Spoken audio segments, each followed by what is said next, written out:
Outro assunto, mas nós vamos para Brasília, porque o presidente do Senado, Renan Calheiros, voltou hoje a esse assunto. E o nosso companheiro aqui, o Lula, o Luiz Fara Monteiro, está aqui conosco. Lula, boa noite, Lula. Olá, Heródoto, boa noite. A maioria dos ministros do Supremo Tribunal Federal entendeu que Renan Calheiros deverá responder pelo crime de peculato, ou seja, desvio de recursos públicos para pagar pensão alimentícia. A defesa de Renan nega todas as acusações, que incluíam ainda falsidade ideológica e também uso de documentos falsos. A maioria dos ministros entendeu que o processo deve continuar, o que torna Renan réu aqui no Supremo Tribunal Federal, onde ele já responde por outros 12 inquéritos, 8 deles relacionados às investigações da Operação Lava Jato. O PMDBista vai permanecer no cargo e também na linha sucessória temporária da presidência da República. É que o processo que cancelava esta possibilidade, apesar de ter maioria aqui no tribunal, foi suspenso por um pedido de vista do ministro Dias Toffoli. O ministro Celso de Mello conversou com a nossa reportagem e disse que não há prazo para a conclusão desta segunda etapa do processo, mas admitiu que o relator, ministro Edson Fachin, tem possibilidade de concluir esta fase sem que o processo entre no prazo de prescrição. Heródoto. Obrigado. Nosso comentarista, o jornalista Ricardo Couto, está aqui conosco. Couto, boa noite, tudo bem? Boa noite, Heródoto. Boa noite a todos. Há quantos anos está rolando esse processo aí? Heródoto, esse aí é um retrato do que é a nossa justiça. Esse processo está rolando há 9 anos. Né?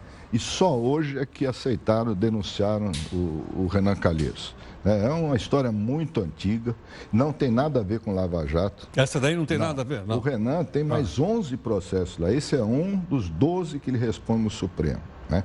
Mas assim, de imediato, não vai mudar nada.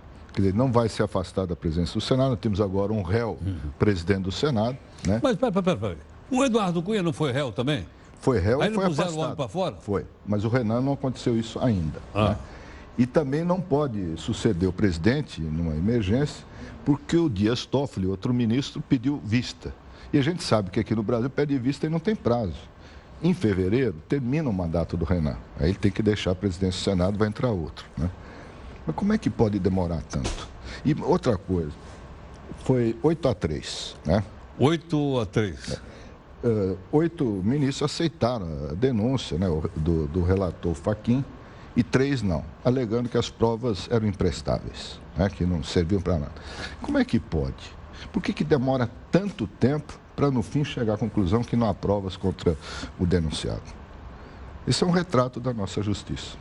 Infelizmente, né, o pessoal que tem foro privilegiado, né, isso é julgado no Supremo Tribunal Federal. Exatamente. Né? E tem alguns processos mais antigos. Mais antigos. Tem processos lá de fora 15 anos. Provavelmente prescreveram. Exato. E no caso do Renan mesmo. Além do peculato, né, que desaceitaram a denúncia, tinha mais 2 processos que o Lula falou aí, que já prescreveram, já passou o tempo para julgar. O que é lavagem de dinheiro? Não, falsidade não é ideológica? Dinheiro, falsidade ideológica e falsificação de documentos. Falsificação de documentos. Tá. Agora, Couto, nós mostramos ali também que começou a delação do final do mundo. Isso aí era o Tem chumbo grosso aí pela frente. Heródoto, isso aí era o fato mais esperado e temido do ano pelos políticos. Né? E começaram a assinar. Uma conta que eu fiz hoje, Heródoto, falando com um amigo advogado, são 77 delatores. Se cada um deles denunciar 2 políticos, já dá uns 150 aí. 150? É. 2 políticos por delator, são 77, né? Já pensou se abrir inquérito? 150 inquéritos, processos. E tudo lá no Supremo, se for tiver mandato, tudo junto lá, Supremo. Né? Porque tem mandato. Né? Todos os políticos vão para lá. Quantos anos vai levar isso? Quando que vai terminar esse processo? Sabe? E, claro, tem que julgar, tem que, né, punir quem tem que ser punido, mas o país continua parado. Né? A gente pega os dados da economia que saíram essa semana, é uma coisa muito preocupante. E você sabe que até alguns economistas que estavam otimistas há uns 3 meses atrás, agora o pessoal deu uma virada aí. O próprio presidente Temer, hoje, num discurso, agora há pouco, né, para investidores, ele admitiu isso, que antes de novembro a expectativa já foi melhor para a economia. E piorou um pouco na avaliação dele com os incidentes políticos. Incidentes? Incidentes. Aí ele citou a anistia, né, a tentativa de anistia do pacote contra a corrupção, E esse embate que está havendo entre juízes, promotores e parlamentares, né? Mas não citou o apartamento do Gedel, esqueceu disso.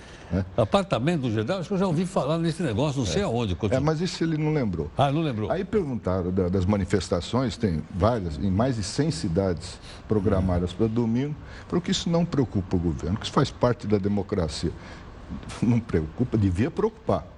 Né? Mas, ao mesmo tempo, ele falou que o parlamento e o governo devem se preocupar com a opinião pública, até que, enfim, descobriram a existência da opinião pública. Da opinião pública, do povo, dos eleitores. Exatamente, e dos pagadores de impostos, que somos nós. Exatamente. Tá bom.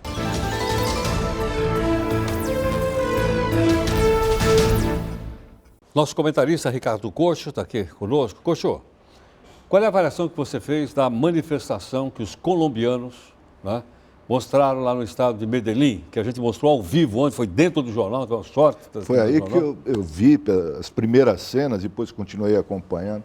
Olha, para mim foi a coisa mais emocionante que eu vi esse ano nos últimos tempos, sabe? Nós até conversamos antes do jornal, você me perguntou, e se tivesse sido o contrário? Tivesse caído o avião com jogadores do Atlético Nacional, nós faríamos a mesma coisa? Eu tenho seríssimas dúvidas.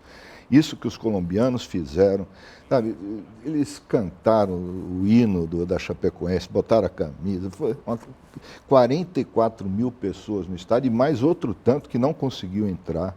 Eu nunca vi uma celebração dessa. Sabe o que me lembrou um pouco? Encerramento de Jogos Olímpicos. Quer dizer, no meio da tragédia, de uma grande tragédia, que morreram 71 pessoas, eu vi sinais de vida e de esperança, sabe, de solidariedade, que é uma coisa que está faltando no mundo hoje.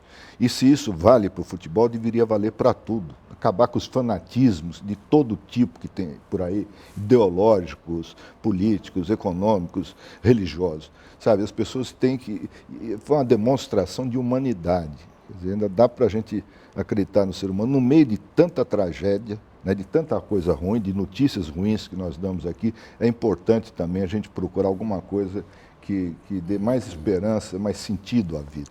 Foi belíssimo. Até o José Serra, o nosso chanceler, pela primeira vez eu vi ele emocionado, ele fez um belo discurso, sabe? E ficou comovido, enfim, chorou. Foi uma coisa bonita de ver, sabe? Da solidariedade. Cocho, obrigado. Eu que agradeço. Até a próxima. Obrigado.